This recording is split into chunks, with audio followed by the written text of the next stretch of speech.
paano ba i-describe?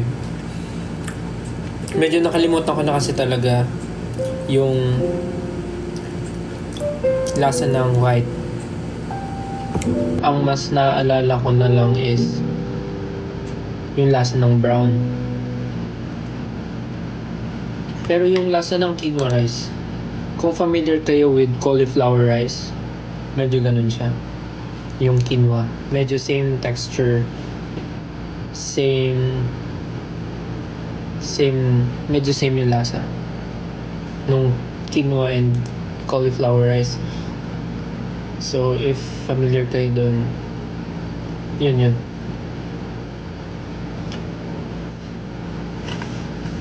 Nung una akala ko ma-weirdohan ako sa lasa niya. Hindi pala. Okay din.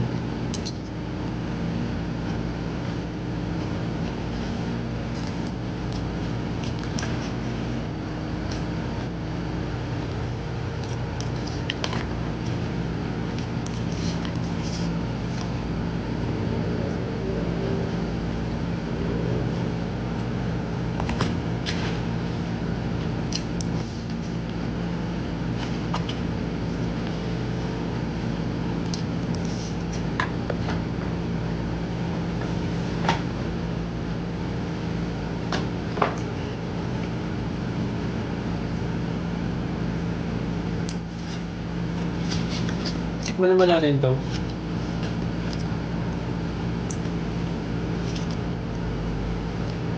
Ito naman ay chicken, white meat.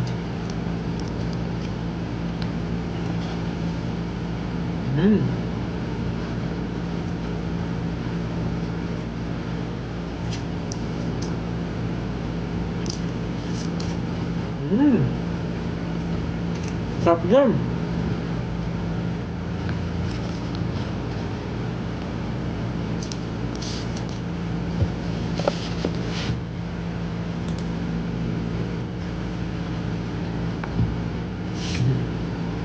Palitan ko yung music, inaantok kayo eh.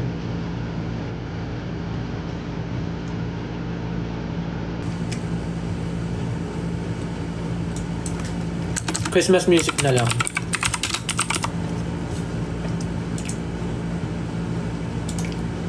Segment, sobrang na-enjoy ko. Nag-thank you ako sa opportunity, ganun. Sobrang saya, sobrang na-enjoy ko. Hindi ko siya na-feel na parang trabaho.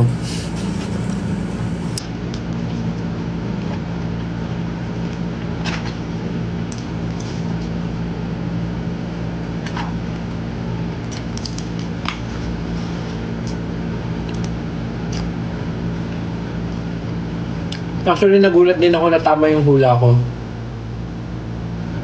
Nung una akala ko talo ko eh. Pero ang galing. Tama yung hula ko. Siya pala yung totoong breadwinner.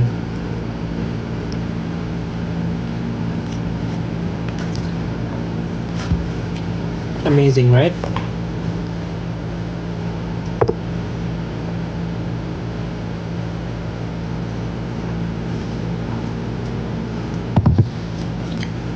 Anong wishlist ko? Mahirap kasi sasagutin pag tinanong ka ng kung anong wishlist mo kasi parang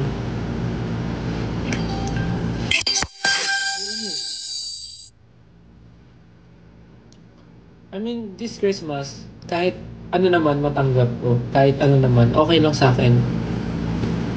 Mahalaga naman dun, naisip ka ng tao, nabigyan ka ng, alam mo yun. Kasi, parang, at paano ba? Kasi yung may isip ko lang naman for now na wishlist yung mga kinokollect ko, which is Pop Mart. Like, yun lang talaga, like, napaka-simple lang, Pop Mart lang. Kasi, yung ibang bagay, parang naisip ko na siguro ngayon hindi ko na kailangan ng ibang bagay pa kasi parang kompleto naman na yung mga kailangan ko for now. Kung ano yung mga gusto kong gamitin, meron naman ako. Kung ano yung mga bagay na gusto kong ibigay, i-provide, parang kaya ko naman. So siguro more than wish list, yung wish lang talaga. Parang sana mas maging maganda yung next year namin.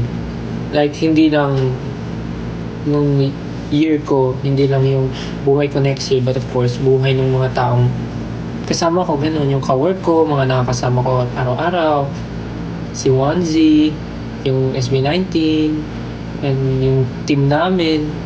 Yun lang. Yun lang siguro yung pinaka-wish ko. Tsaka yung mga, kayo, yung mga supporters, 18. Sana maging okay din lang kayo. Sana maging okay kayo next year lalo. Sana mas maging stable tayo lahat, mga ganun. Merry Christmas, lady. Sana maging stable ang lahat. Sana yung mga gusto natin sa buhay, magawa natin, ma-achieve natin, ganun.